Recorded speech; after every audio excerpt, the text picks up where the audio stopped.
There's a common belief in boxing. You're not a true champion until you defend the title once. So Desoto product Errol Spence Jr. has a big moment in front of him in his January 20th fight against Lamont Peterson. But that doesn't faze Spence. I don't think, the pressure can amount to going overseas for my first title fight and fighting a champion in his hometown. Spence won that fight. Errol Spence Jr. has done it! The truth hurts! Claiming the IBF Welterweight belt and cementing himself as one of the top 10 pound-for-pound boxers in the world.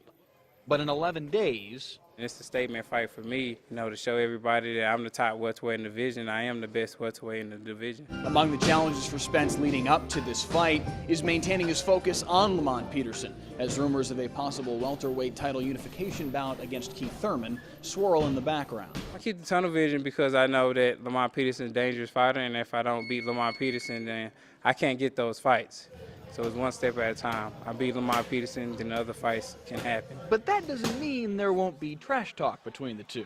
And Keith Thurman said a lot of things. I guess he called me a hot air balloon and said he was going to bust my bubble. So, Keith Thurman said a lot of things that, that he hasn't lived up to. He's called himself one time, but he hasn't been one time for a long time. So, I don't care what Keith Thurman says until he signs a contract. Doesn't matter what he says. Everything else is irrelevant. Instead, Spence is focused on representing his hometown.